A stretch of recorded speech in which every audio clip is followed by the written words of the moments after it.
en el Sínodo de la Familia había mucha discusión sobre las causas de la situación actual de la familia. Y en el documento de trabajo del Sínodo había casi la mitad del documento, mucho material dedicado a este problema, que por qué la familia está tan frágil, por qué la familia en nuestros días sufre tanto, por qué se separan, por qué... Bueno, sabemos muy bien que existe una crisis. Y los factores que ellos discutían ahí en aquel documento solo eran sociológicos o económicos.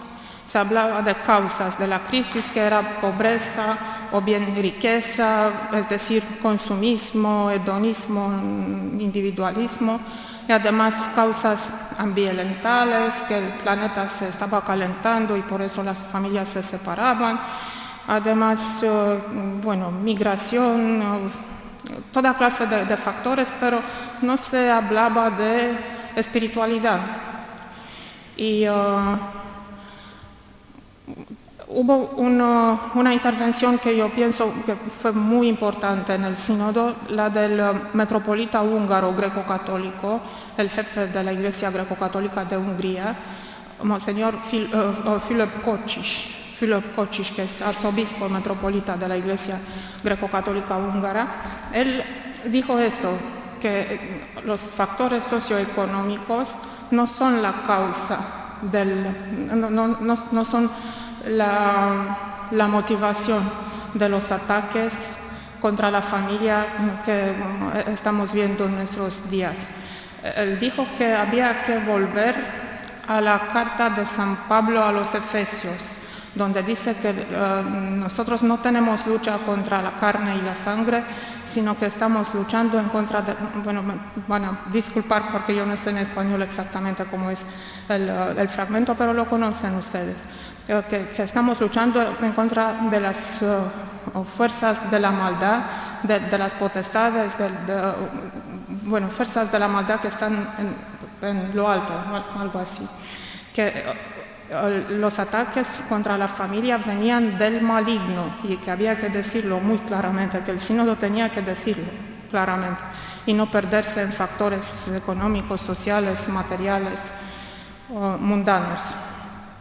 Bueno, yo empecé por citar el ejemplo de mis padres para mostrar que uno puede ser fiel y ellos ni siquiera estaban casados, era una promesa que se habían dado uno al otro y ellos, bueno, fue la gracia del Señor que los guardó fieles a los dos, pero es que es difícil de imaginar una situación social y económica peor que la de un preso político en un país comunista o de la familia de él que está afuera esperándolo.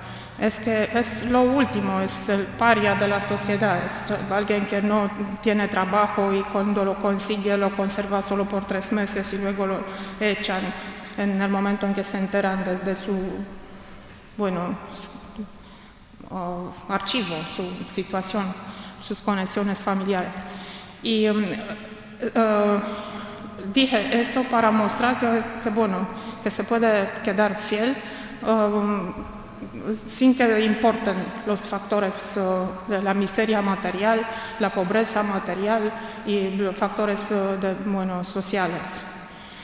Y luego dije que nosotros como médicos católicos nos damos cuenta de que la batalla para la defensa de la vida humana inocente y de la familia es una batalla espiritual, primero.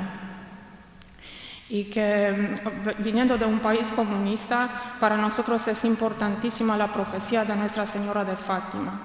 Nuestra Señora de Fátima ha dicho casi un siglo atrás, ha dicho que los errores de Rusia iban a ser esparcidas por todo el mundo, causando guerras y persecuciones a la Iglesia. Y dije también que esto se ha hecho a lo largo de las décadas que siguieron, de 2 formas, principalmente. De forma brutal, lo del marxismo clásico que se aplicó en los países de la antigua Unión Soviética y de los bloques del este, ocupados militarmente por los soviéticos, donde tuvimos genocidio, tuvimos campos de concentración, prisiones, torturas, violencia bruta, directa. Y por el otro lado también del marxismo deriva otra corriente que es destinada a la destrucción de la cultura y de la moral, especialmente de la moral en los países del mundo libre. Y esto es el marxismo cultural. El marxismo cultural es, bueno, se entiende por marxismo cultural una gran amplitud de pensadores y de grupos de diferentes épocas que empezaron en los años 20, 1920, como un proyecto de la Internacional Comunista, de la Tercera Internacional. Era un proyecto directamente dirigido por Lenin y por un intelectual marxista húngaro que se llamaba Georg Lukács. Lukács con Lenin y con Willy Münzenberg, que era en aquel entonces el jefe de la Internacional Comunista, lanzaron el proyecto de la Escuela de Frankfurt. La Escuela de Frankfurt, bueno, tuvo cierta continuidad hasta nuestros días, hasta, por ejemplo, la teoría del género de Judith Butler, que vive ahora, es la autora principal de la ideología del género. Ella también pertenece a esta escuela a la que pertenecieron varios autores y muchos de ellos se ocuparon exactamente de esto, de destruir la familia, la base, es decir, la institución fundamental de la sociedad occidental y la moral, especialmente la moral sexual. Los autores de la Escuela de Frankfurt utilizan mucho a Freud y utilizan un lenguaje psicológico para justificar toda clase de revoluciones. Y, por ejemplo, la revolución sexual de los años 60 de Estados Unidos y de la Europa occidental fue dirigida por autores de la Escuela de Frankfurt, Marcuse, Foucault. Hay muchos detalles que contar, pero ahora el tiempo es breve y lamentablemente no podemos entrar en detalles que son muy interesantes de cómo toda esta agenda de la revolución sexual penetró en el mundo occidental, pero hay que recordar que todo esto comenzó en Unión Soviética, todo. Es decir, el primer país a legalizar el aborto fue la Unión Soviética en 1920 bajo Lenin. El primer país a despenalizar la homosexualidad fue también Unión Soviética, yo creo que era 1922 o algo así. El divorcio sin culpa también fue consecuencia de la revolución de Lenin y se dio por primera vez en la historia del mundo en Unión Soviética. La educación sexual de los niños de escuela por primera vez se dio en Hungría en la revolución bolchevique de Béla Kun, que era también comunista y bueno, en Hungría no duró mucho, pero hubo una revolución bolchevique al final de la Primera Guerra Mundial. Así que todas estas revoluciones no aparecieron en el mundo occidental, es decir, no pertenecen a la civilización occidental. Y hay que distinguir muy claramente entre lo que es la civilización occidental que se funda en el cristianismo, que no existiría sin el cristianismo, y este virus que prepararon los enemigos de ella para destruirla. Hay que distinguirlo con mucha claridad porque nosotros lo que tenemos que defender es nuestra civilización que la creamos nosotros, los cristianos. Es nuestro mundo y lo tenemos que recuperar, no podemos dejarlo en las manos de los revolucionarios pensando que que el occidente está perdido, podrido y abandonarlo. Del mismo modo, para nosotros en Europa de Este es importante distinguir entre lo que de veras pertenece a la civilización occidental y lo que es, este arma que construyeron para destruirla, porque ahora que tratamos de recuperarnos después del comunismo, nosotros tomamos como modelo las sociedades occidentales. Pero las sociedades occidentales están ya muy afectadas por este marxismo cultural que penetró profundamente en la vida pública y es casi también privada de los ciudadanos. Así que para nosotros va a ser un trabajo importante tratar de separar las dos cosas.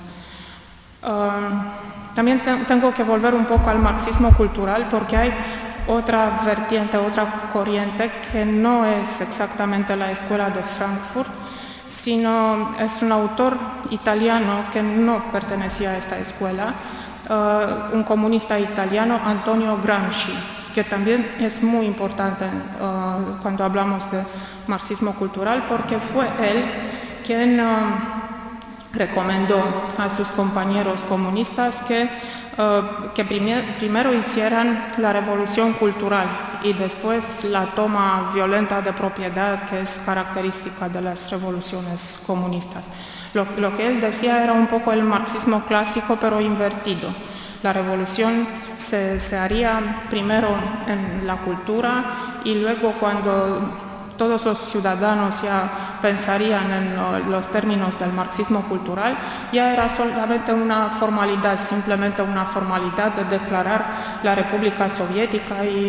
Pero Gramsci era muy explícito sobre su intención, a diferencia de la escuela de Frankfurt que no lo dice claramente. Lo que hace es solamente atacar, tratar de destruir a la civilización occidental, criticar. También se la llama teoría crítica, porque lo que hace es solamente criticar, desenmascarar, como dicen ellos, pero no proponen ninguna utopía explícita en el lugar de esto. Pero Gramsci dice claramente que lo que quiere es un sistema como el de Unión Soviética. Lo que es importante de Gramsci es que él recomienda que se infiltren las instituciones, la gran marcha por las instituciones. Y entre las más importantes hay la educación, que había que infiltrar la educación, los medios de comunicación, la prensa, la televisión, el cine y especialmente la Iglesia Católica, decía Gramsci. Esto era muy importante porque, según lo veía él, y yo creo que tenía razón, la Iglesia Católica era el mayor enemigo del comunismo, el mayor obstáculo. Y para eso tenían que neutralizarla infiltrándola. Y luego dije en el sínodo que el marxismo clásico se había propuesto, pretendía realizar el paraíso sobre la tierra por una revolución económica, es decir, tomando de manera violenta la propiedad. Y después del fracaso del marxismo clásico, que se vio, todo el universo pudo ver que no funcionaba, entonces el acento se mudó para el marxismo cultural y ahora lo que pretenden es ni más ni menos rediseñar, reproyectar la naturaleza humana, la familia y hasta la identidad sexual. Y que esta revolución que parecía aún más profunda que la anterior, pero las dos, aunque se pretendieran, progresistas, hay que hablar mucho también de este término progresista, la verdad es que son cosas que vienen de muy lejos y son formas contemporáneas de una herejía que la Iglesia siempre encontró a lo largo de su historia, que es el gnosticismo.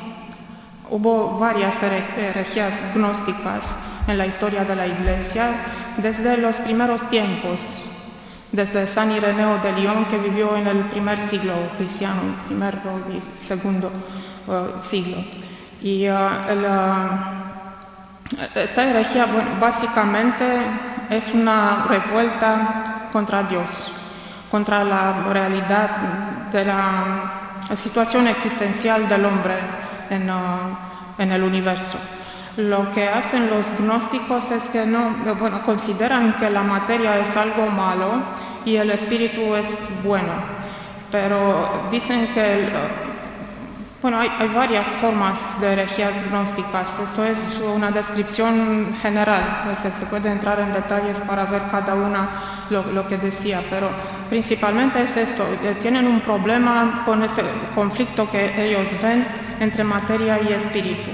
Y dicen que el creador de la materia es un Dios malo, el creador es malo, y que lo que ellos tienen que hacer es escaparse de este universo malo, y lo tratan de hacer adquiriendo un conocimiento secreto, lo tratan de hacer por una iniciación, por un conocimiento que quieren obtener, y teniendo este conocimiento se pueden escapar de esta situación de opresión que les impuso el Dios creador. Nosotros los cristianos sabemos que Dios creó por amor todo el universo y que después de crearlo vio que todas estas cosas eran buenas.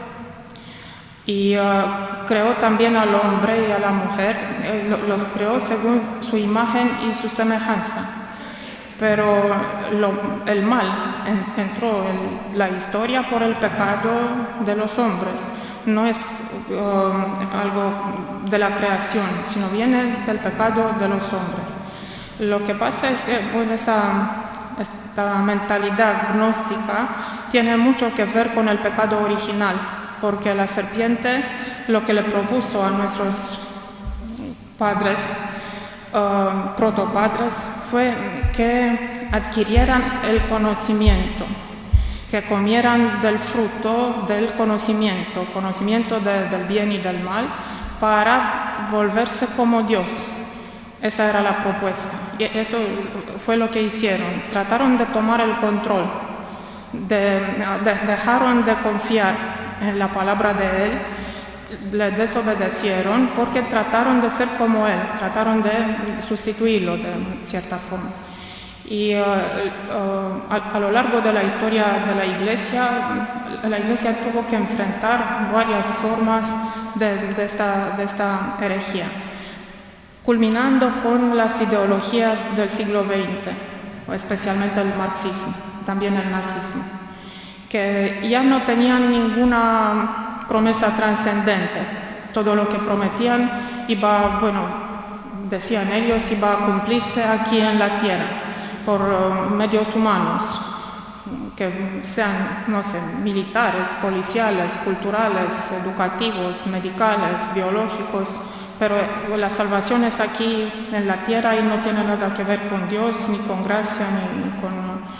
Y entonces lo que dije yo a los padres del sínodo fue que esto, por definición, por excelencia, es algo que tiene que ver con la tarea principal de los pastores de la Iglesia, porque siendo un error de naturaleza religiosa, ellos tienen que ser los primeros en verlo, acercarse y advertir al rebaño, advertir a los fieles en contra de este peligro. Y les pedí que lo hicieran, porque la historia de la Iglesia está llena de reacciones. La verdad es que muchos de nuestros santos y de los doctores de la Iglesia, y absolutamente todos los concilios de la Iglesia, fueron reaccionando contra errores de sus tiempos. Todos los concilios lo que hicieron fue condenar errores, y no lo hacían por maldad, por falta de misericordia, porque que la misericordia se inventó recién, hace 2 o 3 años en la Iglesia, antes no la había. No es esto, es lo contrario, es decir, por misericordia, por amor a sus fieles, los pastores veían desde lejos los lobos acercándose vestidos de ovejas y decían, no, esto no es cristianismo. hay que tener cuidado, por ahí no tenéis que ir porque os perdéis. Desafortunadamente lo que pasó fue que el Concilio Vaticano II, que fue contemporáneo de esta herejía, que es la mayor de todas de la historia de la Iglesia y la peor, la más homicida, porque mató a decenas de millones, más de 100 millones de personas las mataron por el comunismo, el marxismo clásico, pero también matan a millones por el aborto, que también es resultado de lo mismo. Esta herejía, que es la más homicida y la más terrible de toda la historia, bueno, el Concilio Vaticano II no la condenó. Y porque no la condenó, entonces la actitud de los pastores cambió mucho con el concilio. Porque antes la condena era muy radical. Los papas anteriores al concilio habían sido muy claros y habían siempre dicho que era algo religioso. Leo XIII, el Papa Leo XIII del siglo XIX, decía que era una secta de los socialistas, pero empleaba la palabra secta. Había también en las encíclicas de Pío XI también se usaba lenguaje religioso. Pío XII también hablaba del comunismo como de un desafío de naturaleza religiosa, mientras que desde el concilio el lenguaje cambió y ya no se habló así. Y es verdad que muchos de los grandes pastores de la Iglesia de aquel tiempo continuaron peleando contra el comunismo, como fue el caso del cardenal Wyszyński en Polonia. Pero en otras partes del mundo otros pastores ya no insistieron tanto en combatir el comunismo y algunos hasta lo promovieron activamente en sus países.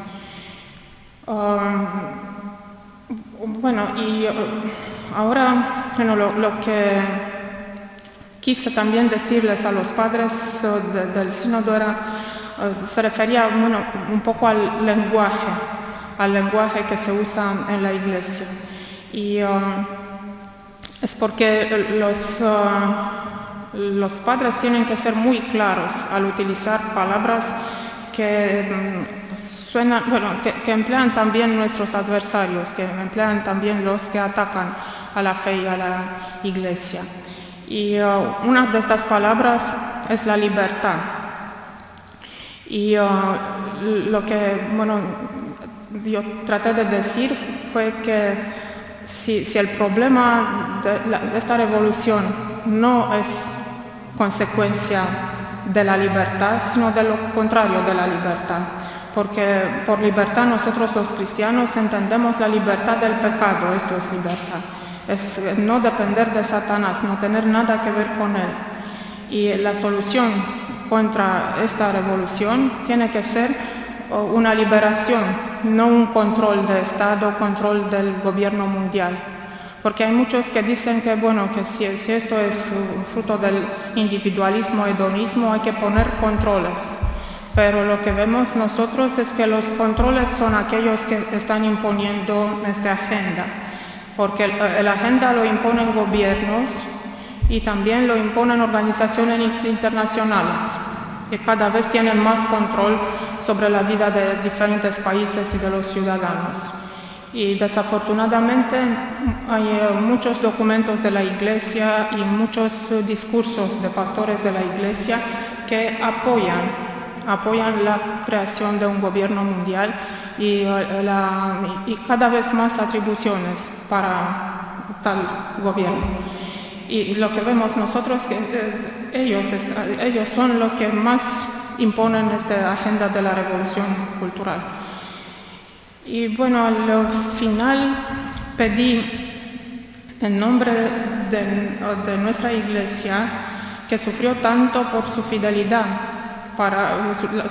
hacia el Santo Padre, porque hay que decir que a nuestros obispos, eran 12 obispos greco-católicos de Rumanía, Cuando los detuvieron a todos, en 48, los detuvieron a todos los 12 y se les pidió una sola cosa, no que renunciaran al cristianismo, sino que renunciaran solamente a la fidelidad al Santo Padre, que se hicieran ortodoxos y que, les prometían seguir como obispos en la Iglesia Ortodoxa, hasta metropolitas y tal vez también patriarcas.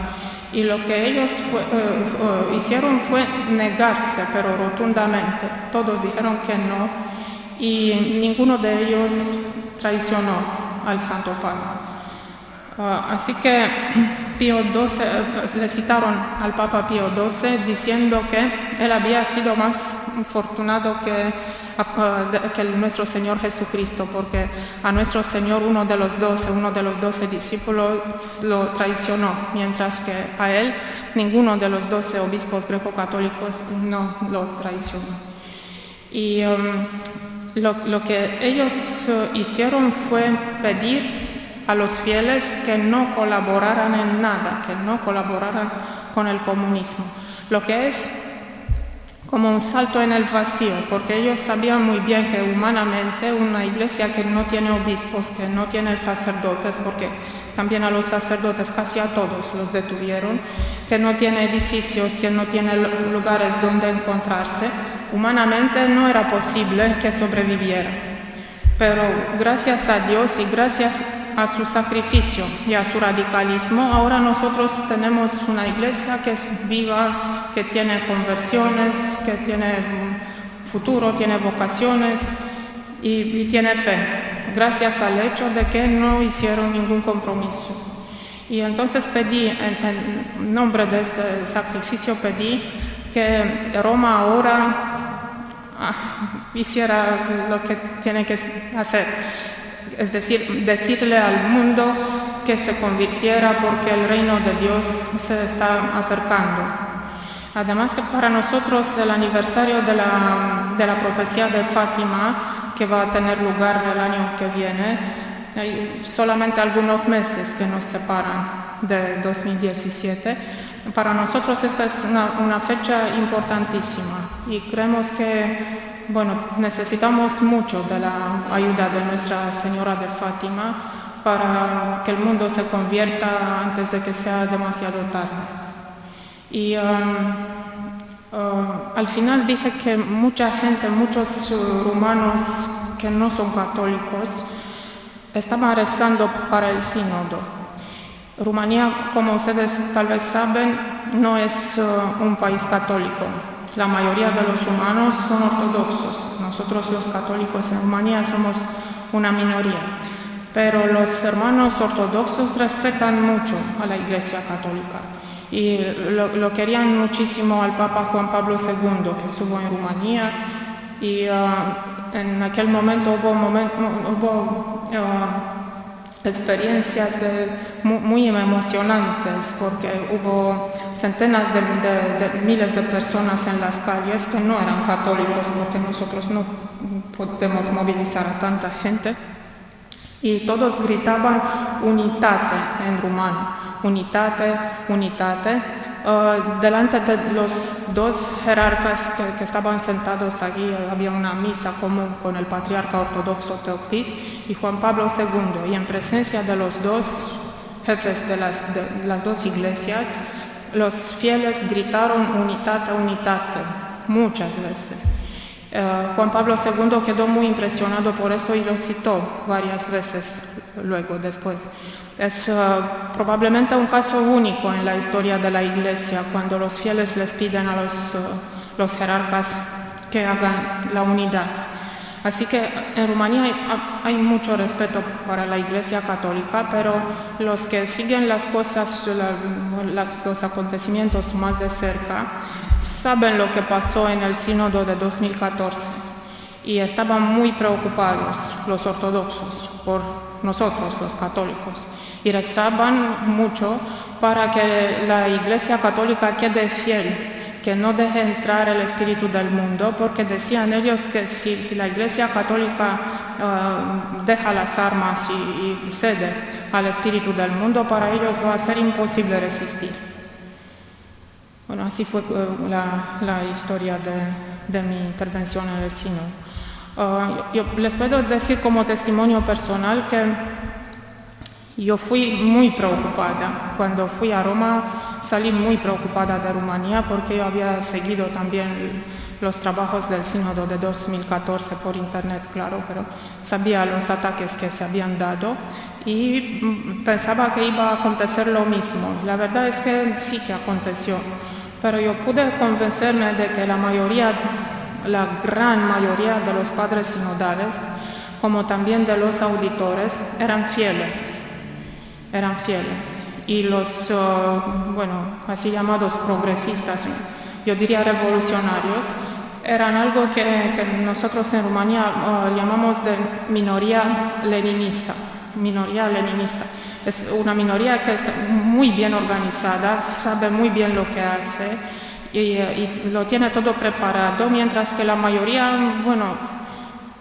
las personas de buena fe a veces quedan sorprendidas por estas maniobras y no se dan cuenta, ni sospechan de que algunos grupos pueden preparar tales golpes. Así que se quedan pasivos, no reaccionan, ellos no se organizan y es así que se hacen las revoluciones, siempre por minorías, nunca es una mayoría quien hace una revolución.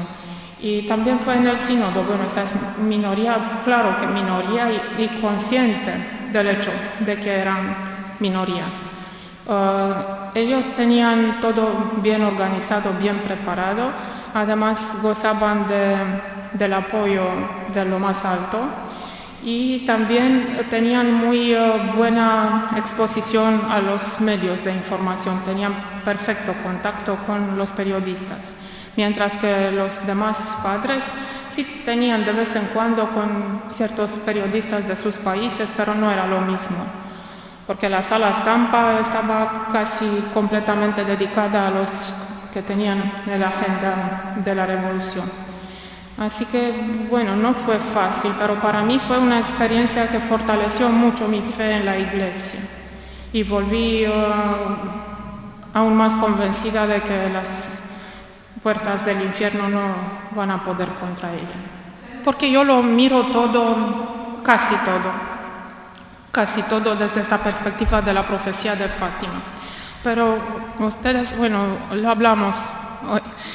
Tiene razón en decir que también hay otras corrientes. El marxismo no es lo único, yo no digo que sea el único, pero yo pienso que Nuestra Señora de Fátima habló del comunismo y nada más, solo del comunismo en aquel momento, porque ella sabía que iba a ser un mal aún peor que todos los demás de antes.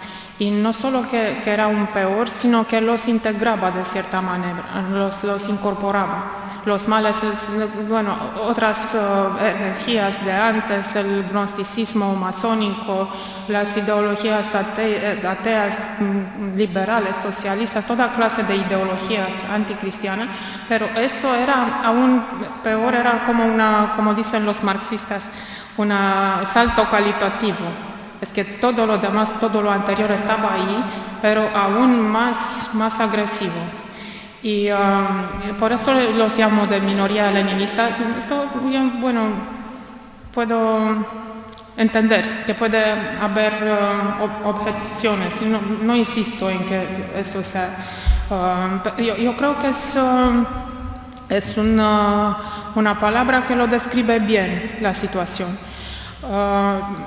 Lo que puedo decir, por ejemplo, del Instrumentum Laboris, el documento de trabajo, pero también de ciertos padres que un poco encajaban esta mentalidad que estaba en el Instrumentum Laboris, reflejaba ambas cosas. La primera parte del Instrumentum Laboris, la que trataba de las causas, como dijimos, de la crisis de la familia, la primera parte, que era casi la mitad del documento, lo veía todo por el prisma del marxismo clásico, por la economía.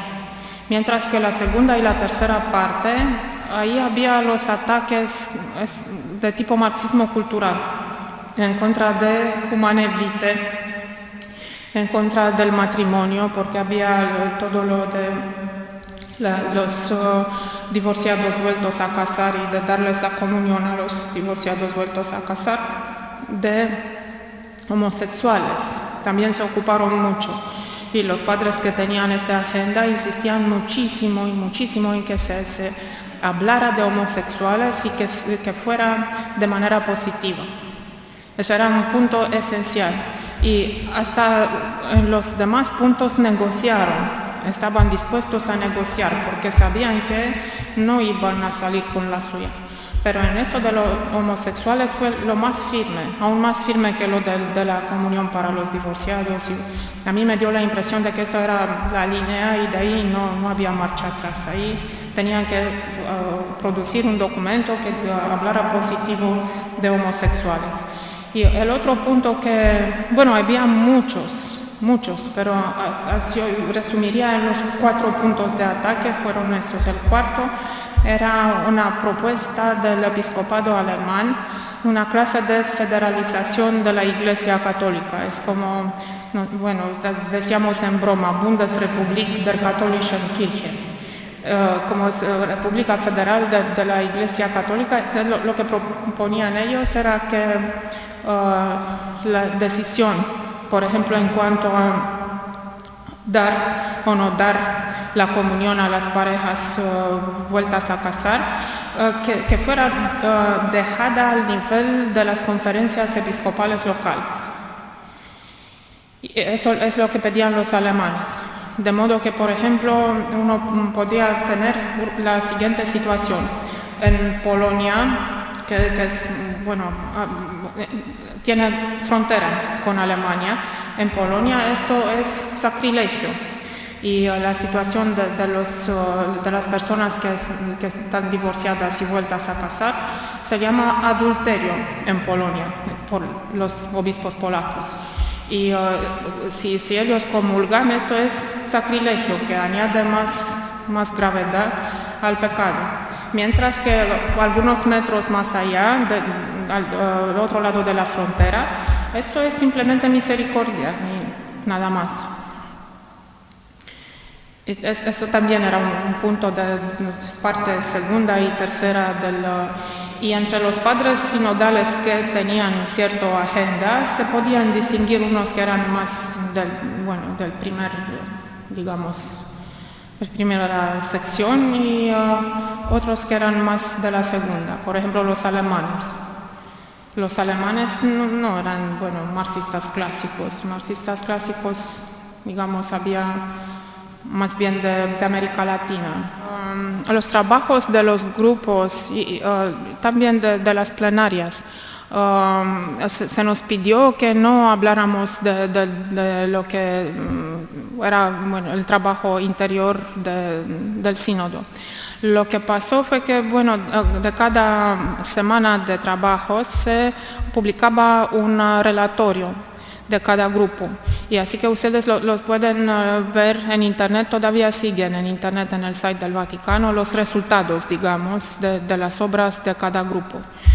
Y algunos de los padres sinodales estuvieron de acuerdo con que se publicaran sus intervenciones, se publicaran. Estos fueron los fieles, no los revolucionarios. Los revolucionarios querían gozar de esta cortina de secreto y yo no sé por qué, porque yo pienso que es normal que un pastor, si asume tales posiciones, que las asuma, que sepan los fieles lo que dice. Pero es verdad que sí, algunos de ellos, usando de la relación que tenían con los medios de comunicación, también se expresaron ahí, y es público, y entonces yo puedo hablar de esto.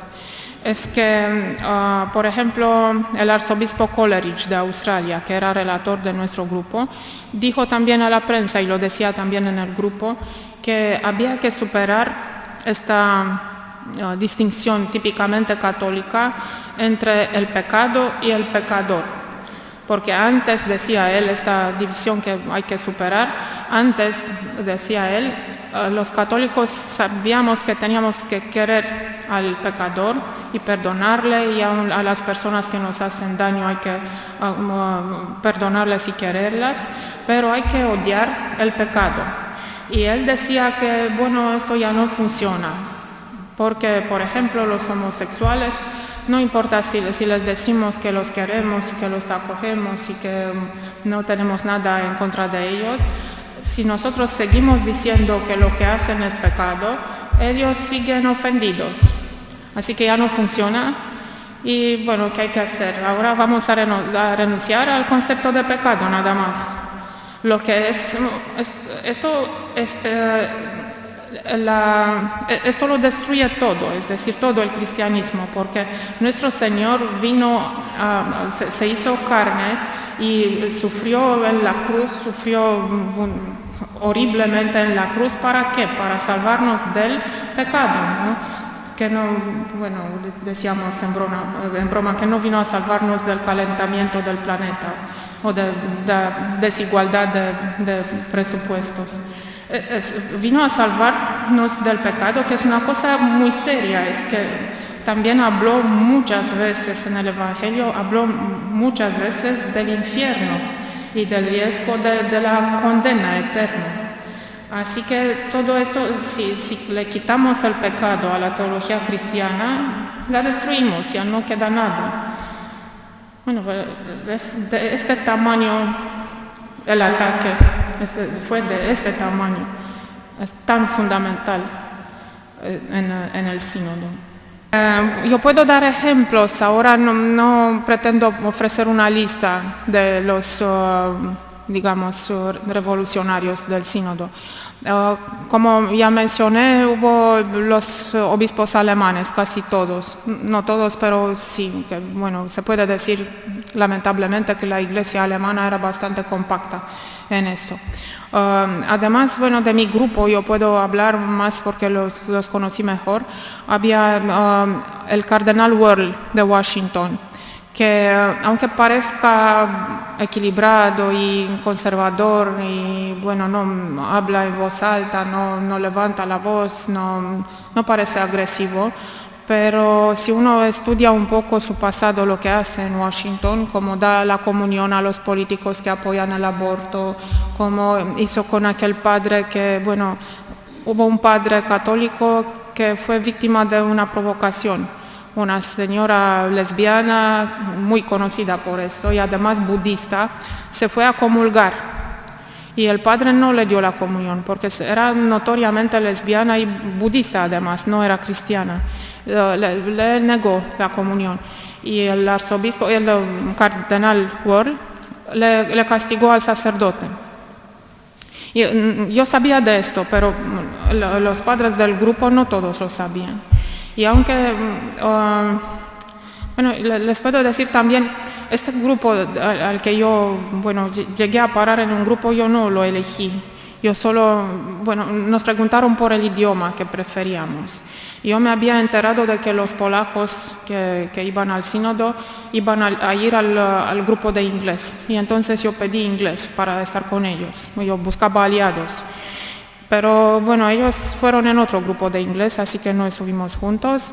Y yo llegué a parar en un grupo que era el peor de todos, en mi opinión. Y esto lo puedo decir con toda responsabilidad y sin, bueno, sin actuar en contra del secreto sinodal, porque todo está escrito, que se publicaron los relatorios y ya se pueden comparar.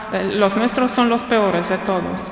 Pero también de este grupo inglés C al que yo pertenecía, también puedo decir que era de mayoría normal, de padres y además muy buenos. Pero eran africanos, eran indios, había también bueno, países antiguamente comunistas, y lo que pasa es que algunos no podían, sabían el inglés, pero no a tal nivel como para discutir de cosas y para pelear en inglés con personas que son nativas de este idioma. Y además los de África eran más jóvenes y los miraban con respeto, yo creo, exagerado, a los occidentales que lo dirigían todo. Y así que bueno, el cardenal Wörl, arzobispo Coleridge del que hablé, el cardenal Diu, que es conocido yo creo solamente por este apoyo que da a los homosexuales, no sé si tiene otras contribuciones, digamos, teológicas o sacerdotales, pero lo que hace es esto, esa es su preocupación mayor. Y también estaba él.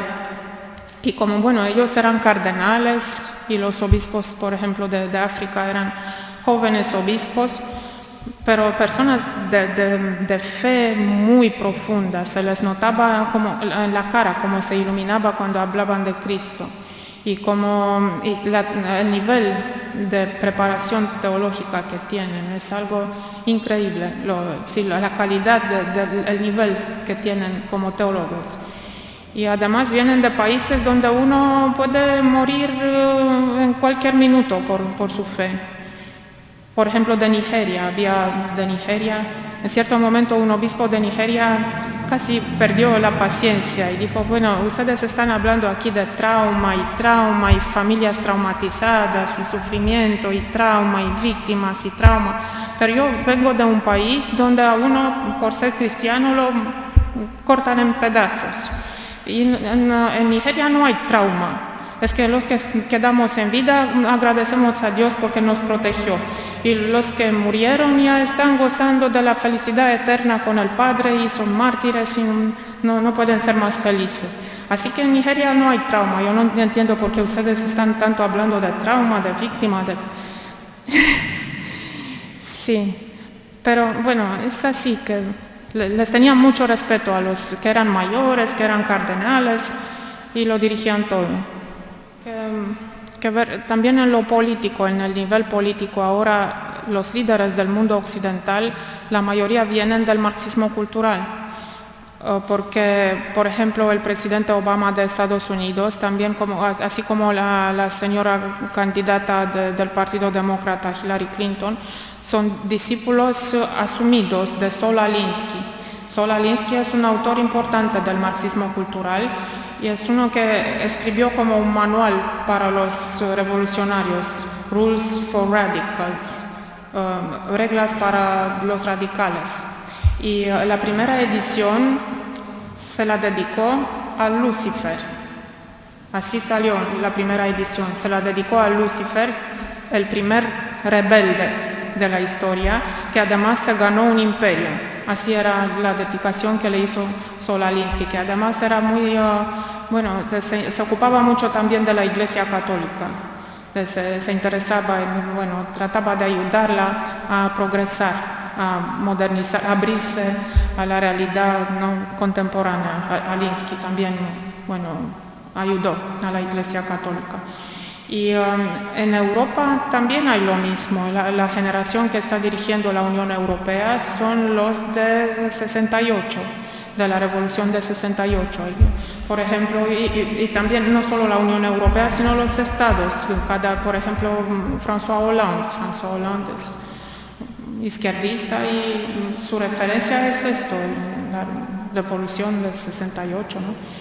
Y esa es la mentalidad, y hace que uno se confunda y piense que el Occidente sí que está podrido y es esta vez el Occidente quien promueve la revolución sexual y que Rusia sería la protectora del cristianismo, y es algo que también la propaganda de Putin trata de hacer creer.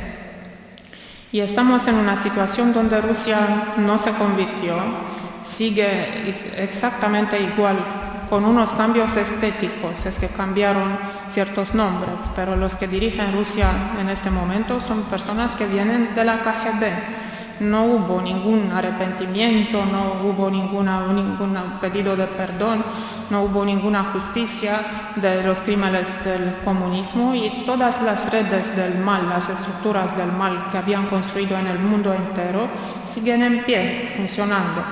Pero ahora ya no hay defensas, porque durante la Guerra Fría se sabía que había ciertas amenazas. Ahora el mundo libre ya no los percibe. Y ahora hay muchísimos católicos de los buenos, de los fieles, de los que defienden la familia y la vida, que ven en Putin el emperador cristiano y bueno, pues, colocan sus esperanzas en él. Y nosotros pensamos, y no solo en nuestra parte del mundo, que es posible que el castigo que profetizó Nuestra Señora en Fátima se dé por Rusia, porque no tuvo lugar la conversión. Así que es posible que, no sé, que estalle una guerra en Rumanía, en Moldova, en Polonia, en los países bálticos se habla mucho de guerra. En Ucrania ya la hay. Los obispos ucranianos de ambos ritos, de los greco-católicos y también los latinos, están siempre llamando al mundo católico a la solidaridad, siempre piden que los hermanos católicos de todo el mundo les ayuden. Y lo que hacen los hermanos católicos es hacerse amigos de su peor enemigo, el que mata ahora a los cristianos y los mata y los tortura y bueno, produce tanto sufrimiento en el país de ellos.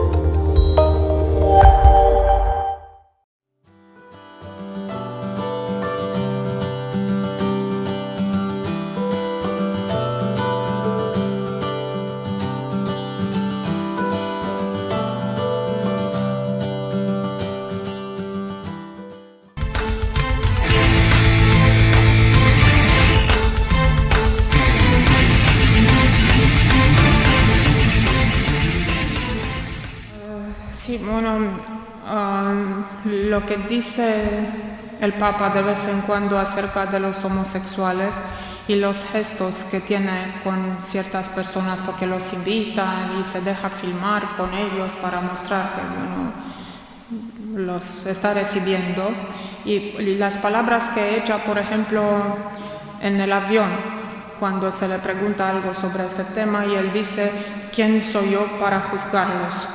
Son palabras que, bueno, para un católico que sabe lo que es el magisterio de la iglesia no son vinculantes, pero la verdad es que funcionan como si lo fueran, porque hay muchísimos católicos que no saben cuáles son los grados de, bueno, seriedad, sí, de los documentos, de los pronunciamientos del Papa y de la Iglesia.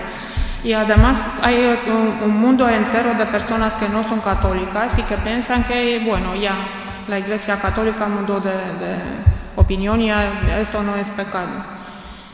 Es que, bueno, hay que solamente abrir la Biblia y ver no solo el Antiguo Testamento, sino San Pablo, cómo habla de esto. Es bastante claro, no creo que eso, bueno, deje lugar a discusión. Yo pienso que esto es una moda que viene y va, no va a durar mucho tiempo, pero cuando se vaya va a quedar esta vergüenza terrible de estos compromisos que se hicieron con esta ideología que es tan absurda, esta de promover la homosexualidad. De Gorbachev le digo que no era sincero. Y lo que, bueno, nosotros vivimos esta liberación en 89, la caída del muro de Berlín, pero nosotros agradecemos primero a Juan Pablo II y al presidente Reagan, al presidente de Estados Unidos.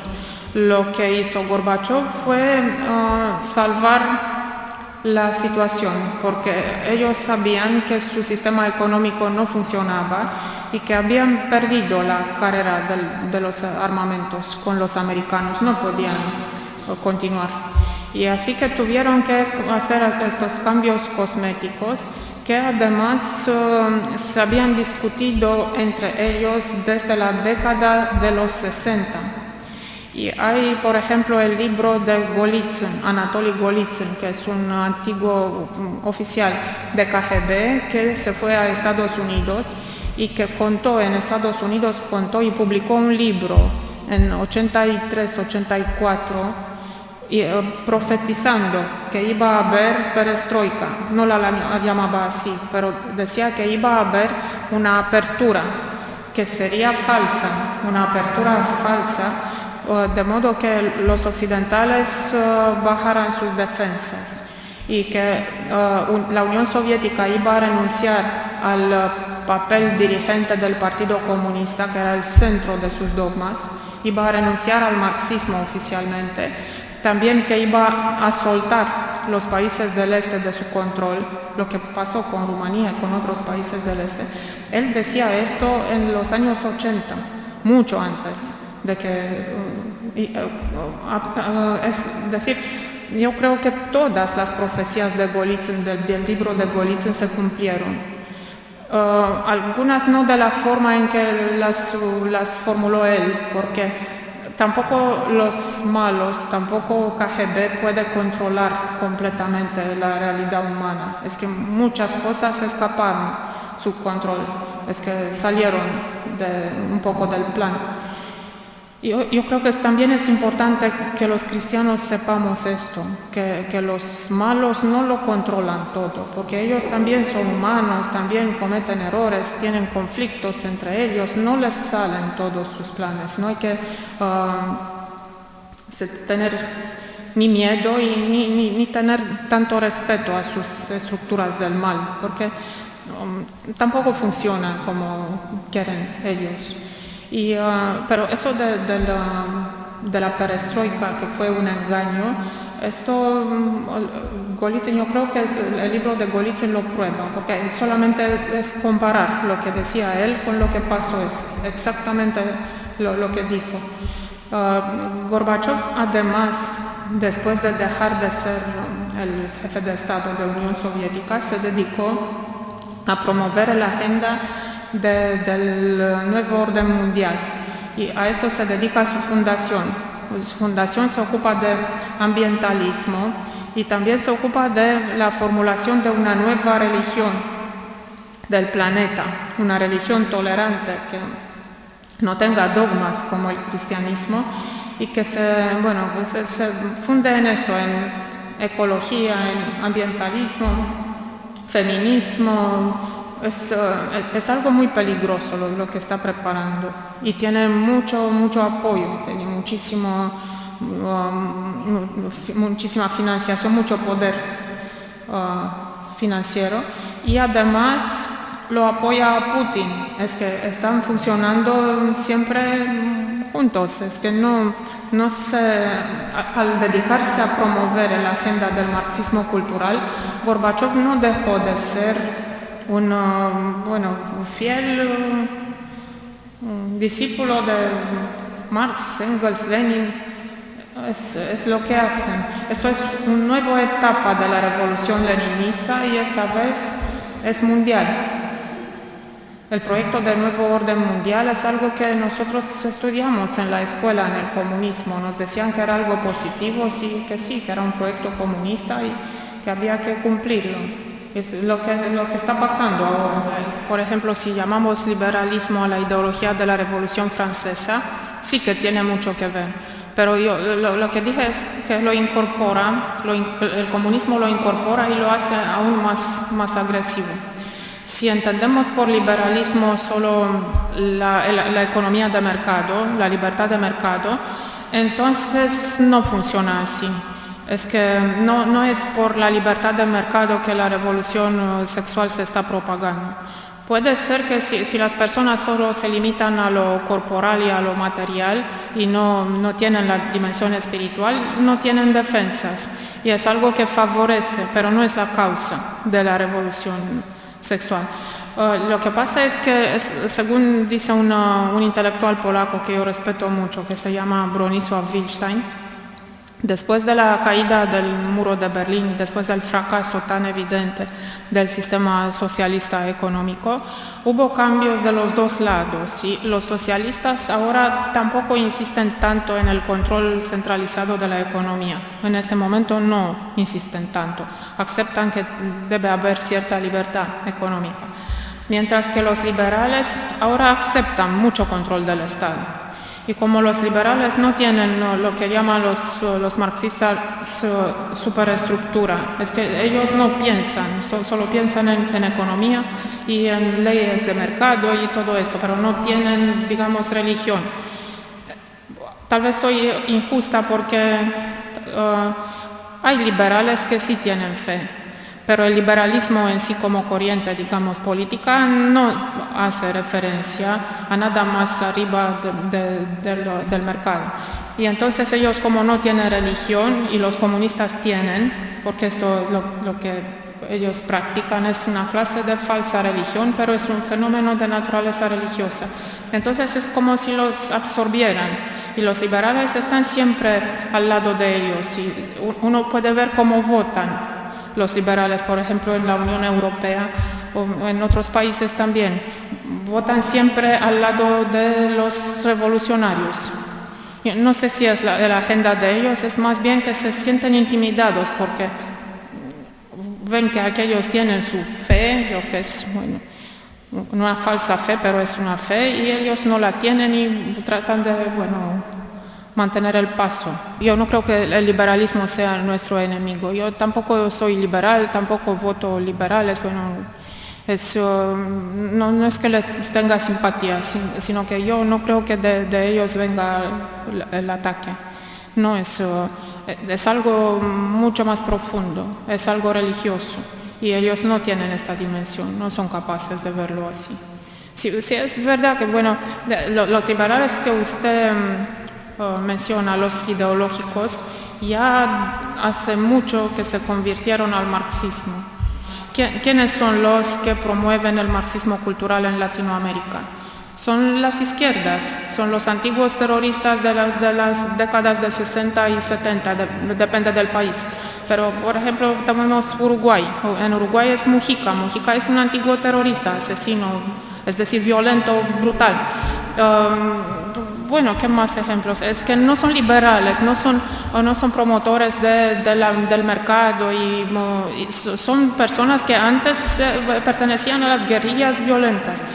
Para tomar un ejemplo más reciente, Colombia, las FARC de Colombia, Fuerzas Armadas Revolucionarias de Colombia, que es la guerrilla marxista, asesina, secuestradora, narcotraficante de Colombia.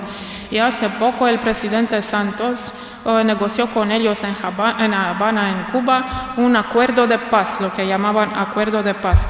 El documento, no sé si ustedes lo miraron, es muy difícil de leer porque es lenguaje comunista, es muy espeso, difícil de tragar, pero son 300 páginas llenas de referencias a derechos sexuales, homosexuales, lesbianas, minorías sexuales, orientación sexual, discriminación, orientación sexual, todo eso es marxismo cultural. Es que de repente salieron de la selva y ahora lo que para ellos es la prioridad es completamente cambiar a Colombia, introducir todo eso en la educación, en las instituciones, todo eso, ahora de repente tiene que ser por el acuerdo de paz. A mí me parece eso muy significante. Es que dice mucho de quiénes son los promotores de la agenda. Directamente por ejemplo, en Cuba que sigue un país comunista clásico, ahora la agenda del homosexualismo lo promueve ¿quién? La hija de Raúl Castro, Mariela Castro, que es sexóloga, y es la autora de la apertura del régimen cubano a las nuevas orientaciones sexuales, que antes los metía presos y los mataba en las cárceles, ahora no, ahora los está promoviendo y está tolerando en Cuba. Es que no tiene nada que ver con liberalismo. Yo prefiero utilizar términos como marxismo cultural, aunque tampoco tampoco sean muy exactos, porque se puede objetar que muchos de esos autores que clasificamos como marxistas culturales dicen cosas muy diferentes de las de Marx, pero de cierto modo hay que llamarlos. Y yo prefiero utilizar estos términos porque yo lo pienso siempre desde la perspectiva de Fátima. Y no solo, también de la práctica, porque yo veo y también en nuestros países antiguamente comunistas, los que están promoviendo la agenda del homosexualismo y toda esa revolución sexual son personas que vienen del antiguo régimen, es que trabajaron para él. Se pueden dar ejemplos de biografías, de currículum vitae de personas que antes trabajaban para el ejército digamos de Polonia o de Rumanía y ahora tienen ONGs promoviendo transexualismo y no sé qué más, gay marriage. Tiene mucho más que ver con el comunismo clásico que, por ejemplo, no sé qué, el occidente podrido. Son personas que no viajaron a Ámsterdam para aprender ahí cómo se puede organizar la decadencia de un país. Tuvieron mucho más que ver con Unión Soviética y con el comunismo. Putin hace algunos años fue objeto de un estudio de la Iglesia Ortodoxa Rusa en 2002, cuando no había llegado a ser tan importante. Tenía mucha influencia en aquel entonces, pero ahora, por ejemplo, un documento como ese no se podría hacer. En 2002 la Iglesia Ortodoxa Rusa hizo un documento condenando la doctrina de Dugin porque, dicen ellos, es satánica, es satanismo. Lo que él asume son las enseñanzas de Aleister Crowley. Aleister Crowley, tal vez ustedes sepan, es el autor satanista más conocido, porque hubo muchos satanistas y hay muchos satanistas en el mundo, pero pocos escriben manuales de cómo se hace sacrificio humano y todas estas cosas. Aleister Crowley es un autor probablemente el más referido, más conocido del satanismo.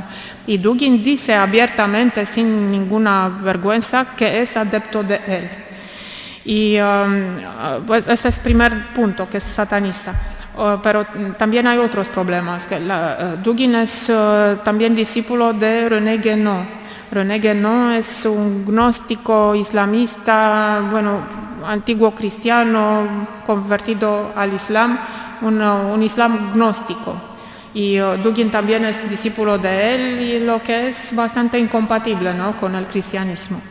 Pero la doctrina de Dugin es una síntesis de todo lo que hay que justifique el odio contra el occidente.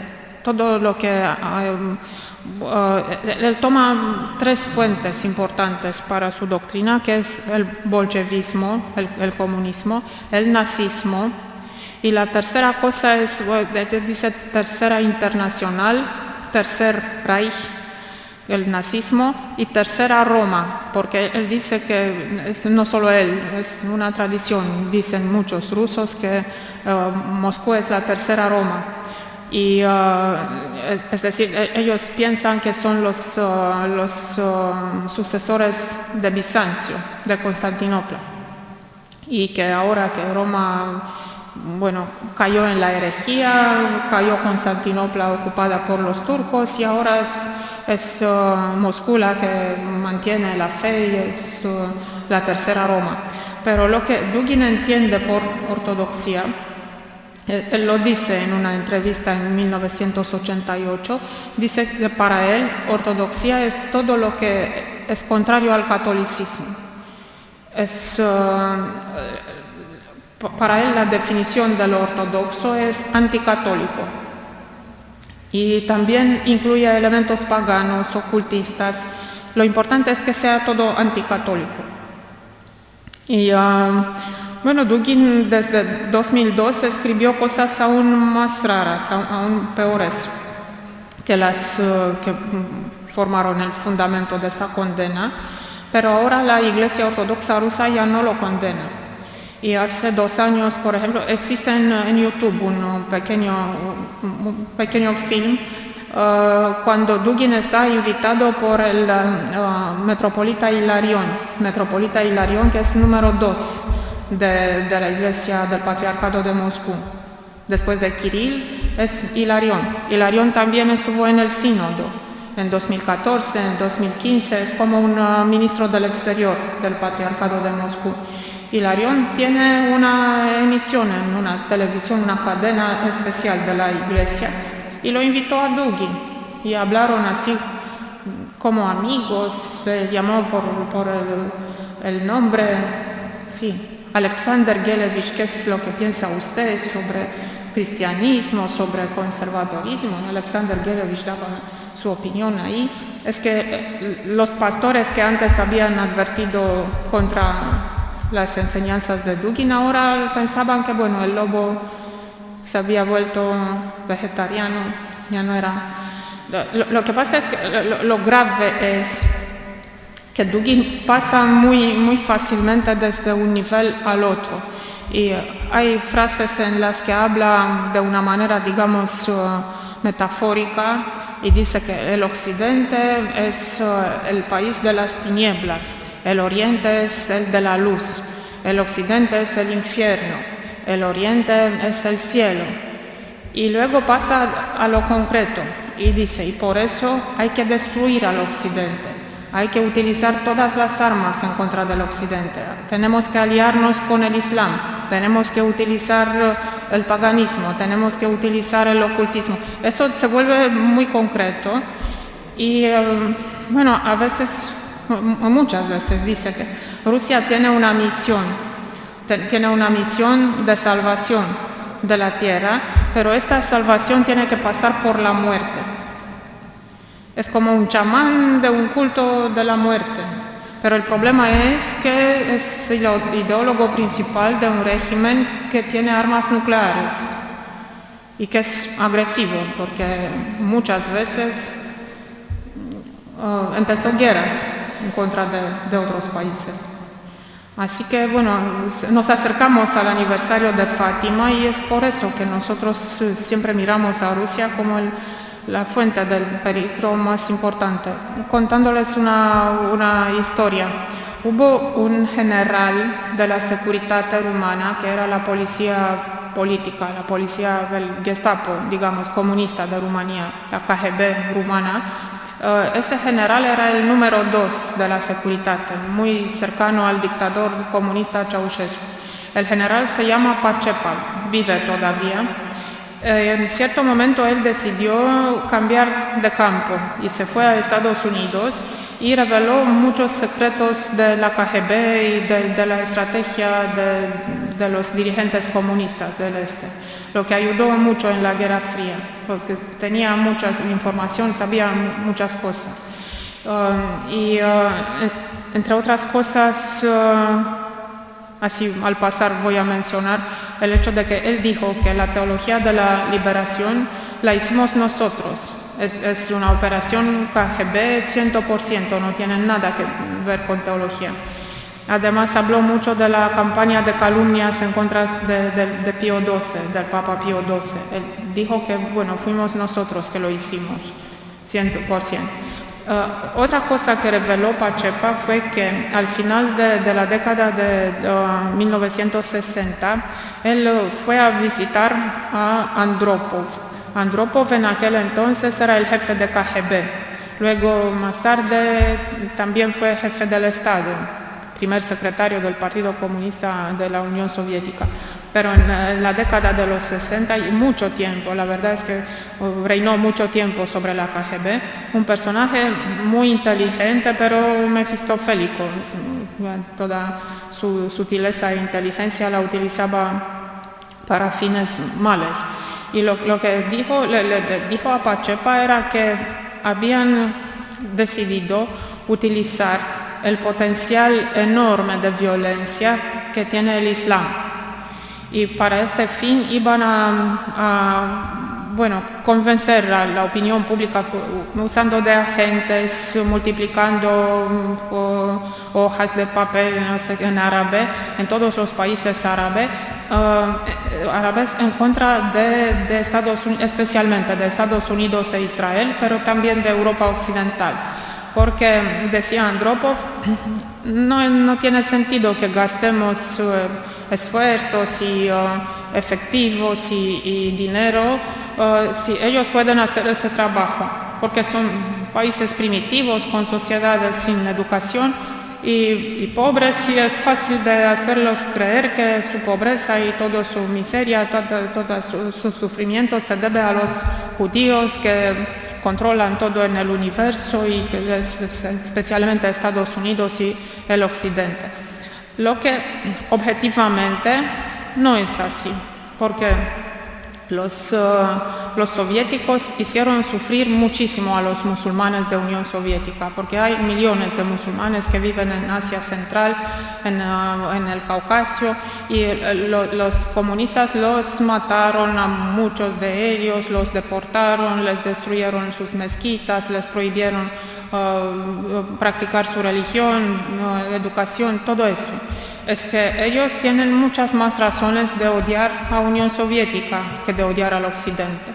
Pero lo que pasó fue que apareció el terrorismo árabe que conocemos ahora, que estaba latente de cierta forma, porque el islamismo siempre funcionó así, no era la primera vez que atacaban a cristianos, toda su historia es así. Pero en ese momento fue que se hizo esta mutación genética, esta ingeniería genética que hicieron con la KGB para transformar el Islam en arma antioccidental.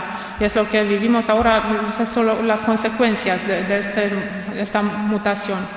Yo creo que también lo podemos incluir en la profecía de Fátima, porque ahora el islamismo hace sufrir muchísimo a los cristianos, pero yo creo que esta mutación lo hizo aún más agresivo. Y por otro lado, bueno, usted me preguntó por Putin. Lo que digo ahora les va a sorprender, pero para nosotros no es ninguna sorpresa. Es que hay bastante vínculo entre Putin y el Estado Islámico.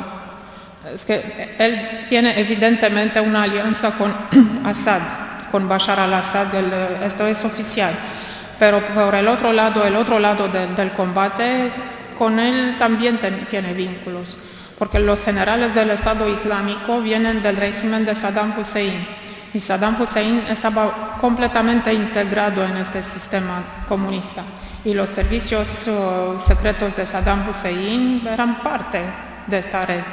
Tenían mucho más que ver con KGB que con el profeta y el Corán. Además, hay otros generales del Estado Islámico que vienen de países de Asia Central, de la antigua Unión Soviética, y ni saben hablar árabe, no saben el árabe, hablan en ruso. Así que, bueno, yo no puedo creer que entre ellos no haya agentes. Y lo que puedo ver así, sin tener acceso a información secreta, lo que puedo ver es que no están atacando a Rusia. Las bombas las ponen en Alemania, en Francia, en Bélgica, no las ponen en Rusia. Y tampoco Rusia está atacando a sus objetivos en Siria. Lo que están bombardeando los rusos ahora es Alepo, es una ciudad con civiles.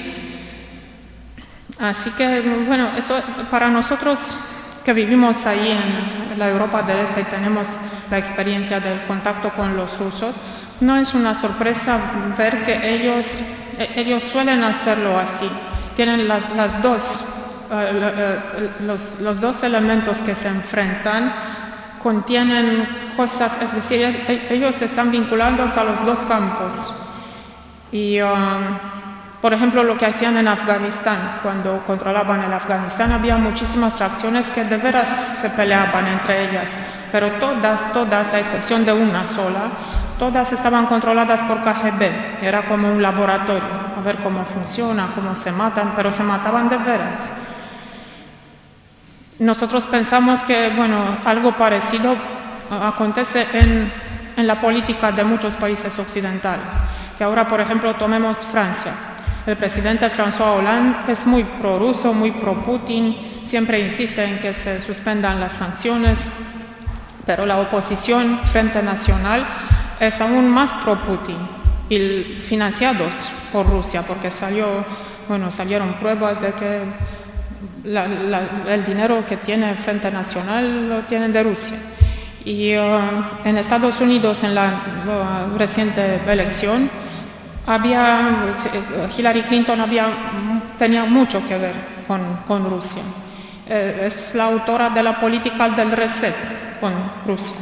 Por el otro lado, Trump también tenía aún más vínculo con Rusia y prometió que iba a negociar con los rusos. Así que nosotros quedamos muy preocupados porque lo que va a negociar puede ser Rumanía. Para nosotros lo más importante es esto, que tiene una relación muy rara con Rusia.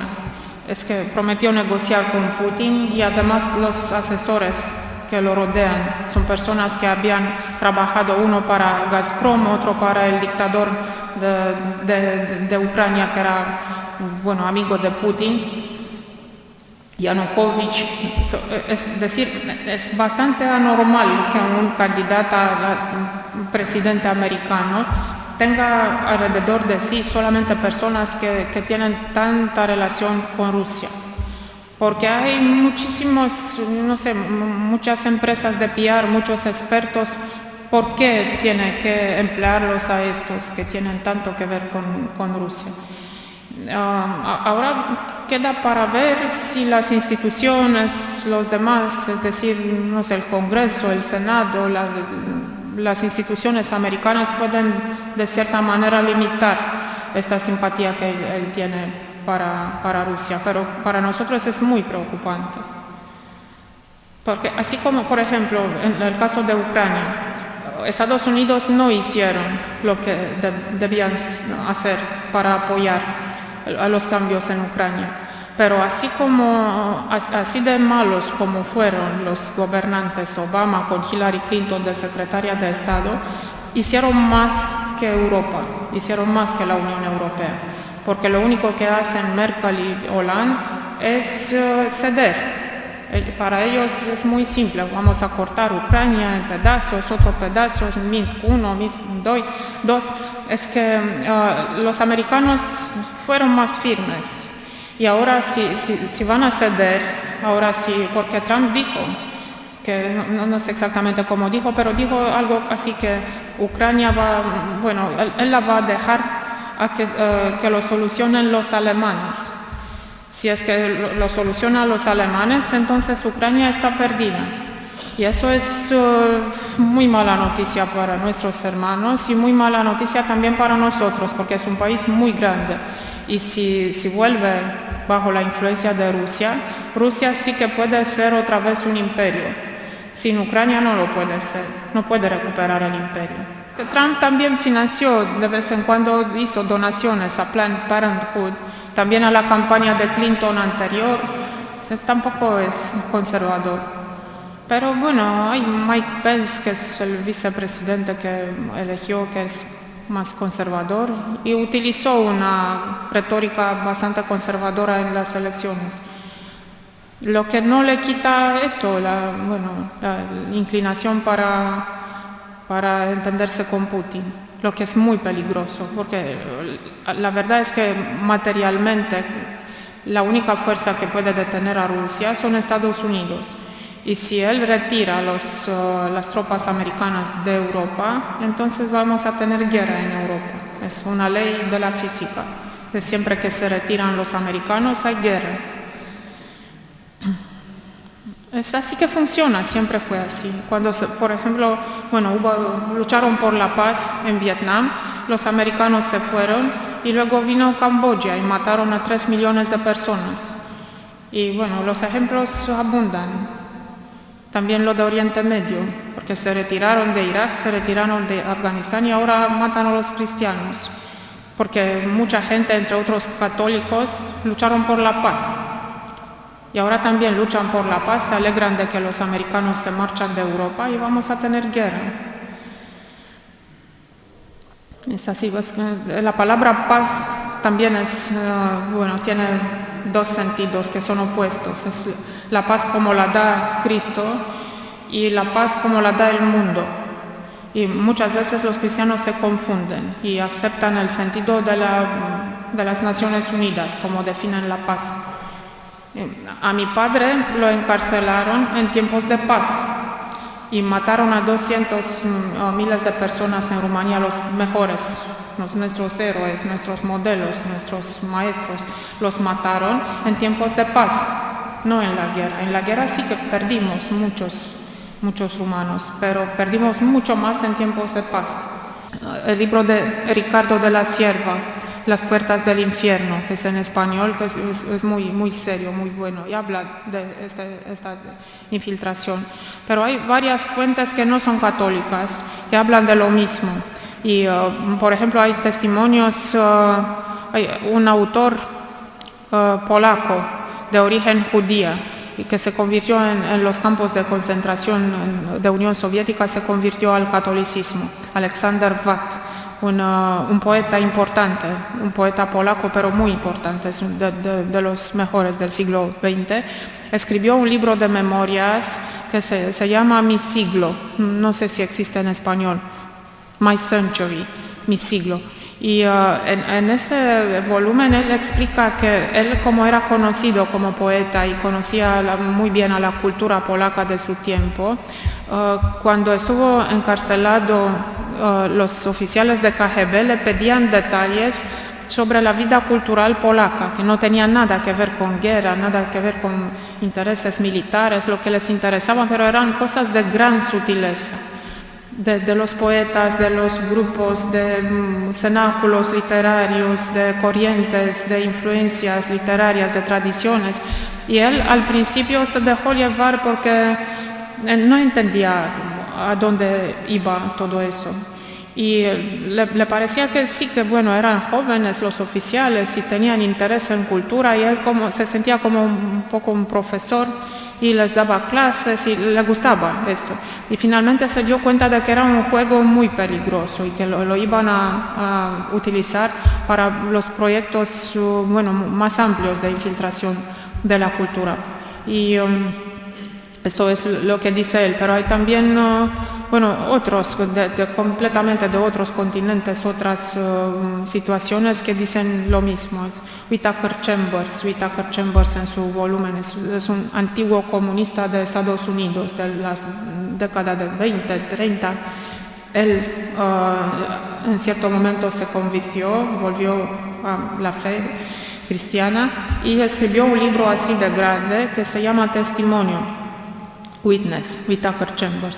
Y habla de cómo funcionaba en la década de los 20, 30 esa infiltración, que en aquel entonces no era perceptible.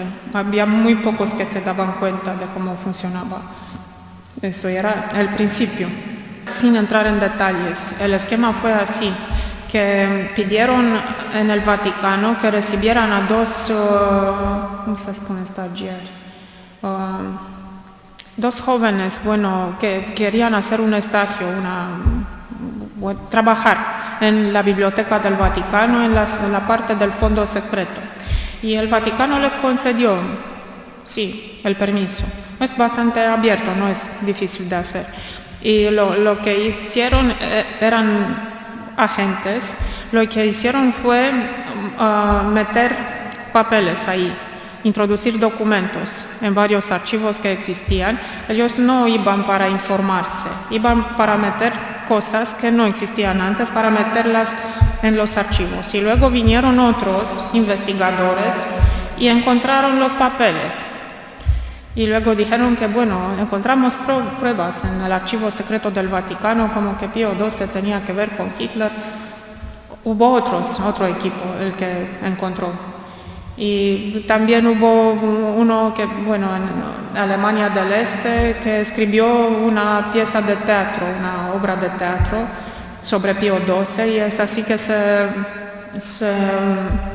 popularizó, porque la gente normal no tiene acceso a obras históricas, y para hacerlo más popular, accesible a la mentalidad, digamos, popular, hicieron una pieza de teatro con este tema. Y es así que lo hicieron. Pero sobre esto el libro de Pacepa, este general del que hablé, Hay un libro reciente, desde hace 2 años o 3 años, lo lanzó en Estados Unidos y se llama Disinformation. Se puede encontrar en Amazon y ahí hay todos los detalles de cómo se hizo. Falta información, pero para los que nos interesamos, yo por ejemplo me intereso mucho en Latinoamérica, me interesa la política de Latinoamérica y podemos ver muchas paralelas con lo que vivimos nosotros.